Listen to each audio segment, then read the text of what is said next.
Brazen Bull. It was around 600 BC in Sicily, and this man, Phalaris, was thinking of a new way to torture people. He was said to be a cruel tyrant. Some even say he was cannibal and used to eat small suckling kids. He was fond of torturing people and used to take pleasure from their screams. He ran out of torture ideas and asked a sculptor named Parallaeus to create something that would amaze him. Parallaeus then started working on that job and created a bronze bull.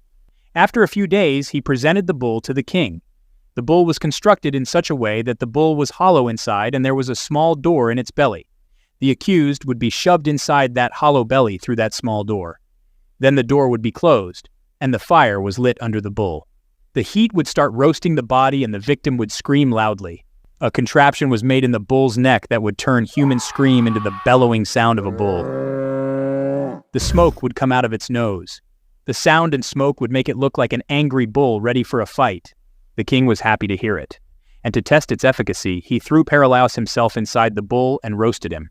The bull passed the test. The king was insanely overjoyed and started torturing all condemned with the bull. But as we know, what goes around comes around. A few years later, some leader named Telemachus overthrew him from throne and roasted Phalaris in the same brazen bull. Rat torture. This torture method was widely practiced in England from around 5th to 15th century, and few records show it being practiced in Rome and few other cultures too. But at later dates, the London Tower, renowned as a notorious prison and place of execution, was a frequent site for this execution. It was mostly used as a method of extracting confession from the criminals and accused ones.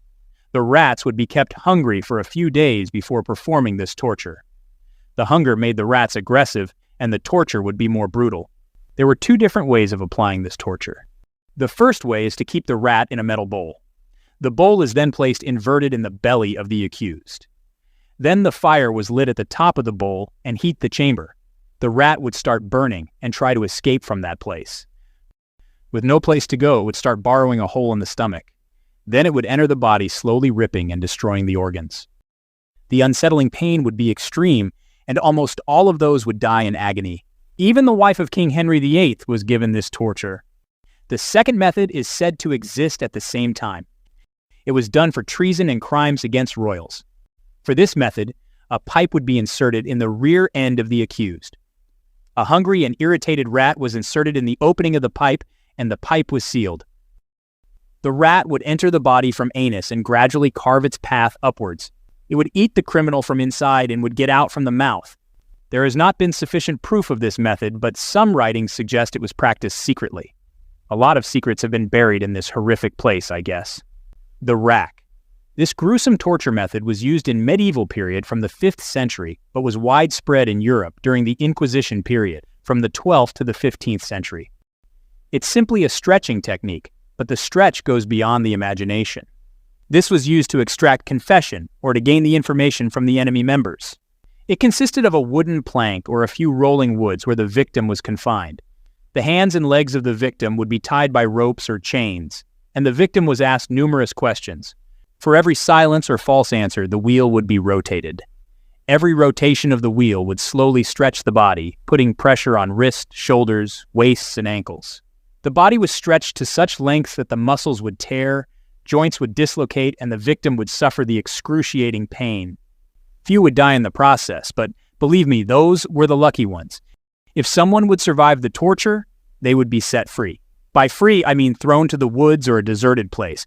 Without any working joints and torn muscles, the person would go into paralysis. Some would try to move with intense pain, while others would wait for their deaths with hunger and thirst. In any way, no one would survive more than a few days. If you ask me, that's literally a lengthy way to die. Lingqi. This form of torture is believed to have started from China. Lingqi, or Qiandao Wangua. In English translation, death by 1,000 cuts is a method where a criminal accused of treason or rebellion is cut hundreds of times by a small knife or a blade. The accused was first tied to a pole on the street or public area for all to see. To prevent the accused from instant death, a professional executioner was called. The executioner would then start to make small cuts without damaging the vital organs. The cuts are made in such a way that it hurts like hell, but the victim won't die. The wound from hundreds of cuts will traumatize the victim, and the agony of pain would be beyond compare. The process was continued for as long as the criminal was alive. Sometimes it took a few hours and sometimes even a few days for the criminal to die. It was to show what would happen if anyone spoke against the empire or tried to cheat the ruler.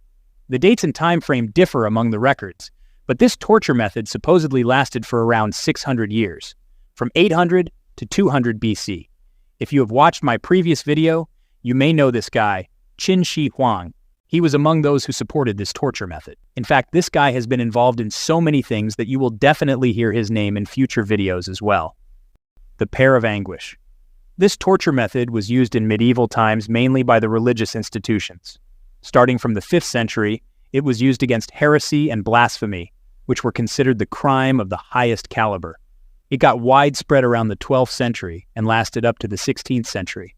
In this torture method, a pear-shaped metal or wooden structure was inserted in mouth or back for men, and you can guess where it would go for women. The pear was made in such a way that the rotation of screw would slowly expand the spike petals. This would cause internal damage to the body and generate intense pain. If the pear would fully open, death was guaranteed. It was like inserting an umbrella from the back and opening it inside the belly. I wonder what God would say if he saw this blasphemy. Gibbeting. Gibbeting was a gruesome public torture and execution method practiced in medieval Europe, Rome, and colonial America. It was punishment for piracy, murder, treason, or rebellion. Gibbet is a cage-like structure made of metal frames. You can think of it as a cage for a bird but multiplied by a bad factor. It came in many shapes, but the size would be no bigger than to fit a person. As the name suggests, the convict would be kept in gibbet and displayed for the public to see. The gibbets would be kept in accessible places like public road, the side of a playground, or near the water source. The convict would cry of hunger and thirst and even ask for help. If anyone tried to free them, those would be hanged in another gibbet next to the convict. So no one would ever dare to do it. Since the body was directly exposed to elements like heat, cold, sun, rain, wind, and everything, it would be extremely painful and hopeless. The victim would die ranging from a few days to a few weeks. After the body was dead, the insects and birds would eat it. It would start to decompose, and the unbreathable odor would be the reminder for others not to cross the line and obey the rules. As per records, some of the dead bodies were just kept like that for as long as 20 years. Well, they would punish you even after the death, I guess. Flaying. This was an insane torture method where a criminal is skinned alive. Practiced in a lot of cultures and regions, it was mainly prevalent in the Near East or Assyria, medieval Europe, and ancient China. This guy was among those who used this torture method. It was used as a punishment for treason, heresy, rebellion, and mostly for war crimes. In this method, the convicted criminal would be tied to a pole or a table. A professional executioner was called so that the victim wouldn't die. The executioner would make a small incision in the neck area with a sharp blade or knife. Then he would start peeling the skin without any delay. It was done so professionally that most of the time, the skin would be in one piece after peeling it from the victim. Keeping bleeding to a minimum and not destroying the vitals, the victim would be kept alive throughout the whole process. The unbearable pain and loud cry of the victim would make even the witness tremble in fear. The victim would later die of psychological agony and wounds rather than the skinning process. This method traces back to almost the 8th century BC and was practiced up to around 200 BC.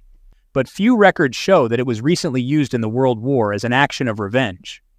Bamboo torture. This torture method is said to have been practiced in China. Not much documentation is found regarding this method, but few records show that it was a slow penetration method of torture. For this, a specific bamboo species, called moso bamboo, was used as the tool of punishment. This bamboo grows more than 3 feet per day. That's more than 1.5 inches per hour. You can literally see it growing. The criminal would be tied around 3 feet high in 2 poles, either horizontally or vertically. Then the bamboo saplings would be planted below the body of the prisoner. In front of his eyes, the bamboo would start growing, and within 24 hours, it would reach the victim's body. With its cone-like top, it would start to pierce the body. The plant completely pierces the body within 10 to 12 hours, if horizontal, and around 24 hours, if vertically positioned criminal. The body was left there as a reminder for others to see. In any case, this process was pain in the ass, literally. Scaphism. This insane torture and execution method was performed by ancient Persians from 550 to 330 BC. It was given to those people who committed the crime of speaking against the Persian Empire. In this torture method, the victim was forcefully fed a lot of milk and honey. By a lot, I mean a lot. Aside from that, a buttload of honey was smeared in his body too. Then he would be tied to a boat or some hollow tree trunk. Then another small boat or some cover was placed in an inverted position and was sealed, keeping just the victim's head, hands, and legs outside. The boat was placed in swamp water and pushed aside. A lot of insects and animals would start feeding on that honey. To make it worse, the overdose of honey and milk would start bloating the stomach, and the victim would be forced to shit inside the boat. With no outlet, the boat would start to swarm with countless bugs and worms. The insects would start eating the body from outside, and worms would enter the body and start eating it from inside. The pain of bloating, insect bites, and internal decay would cause immense pain, and the echoes of the victim's cry would be heard from miles away. The body would gradually rot while the victim is still alive. The suffering would last from a few days to 2 weeks until the victim died. This torture was so inhumane and gross that even I was hesitant to make drawings for this part. But as a fact video, I thought I should include this too. Sawing. This method was prevalent in the Middle Ages in Rome, Europe, China, India, and Persia. This punishment was mainly for those who were believed to be involved in witchcraft or sorcery. In this method, the accused would be hanged upside down with legs and hands tied to a pole. 2 professional executioners would be called with a big saw. They would start to saw the accused from the groin and slowly cut upward towards the head. Since the victim is upside down, the flow of blood towards the head would prevent the victim from instant death, and thus would feel all the pain and agony. The victim would die halfway through, but the insane process would last until the body is completely cut in 2 pieces. The body was then thrown somewhere or given to animals as food.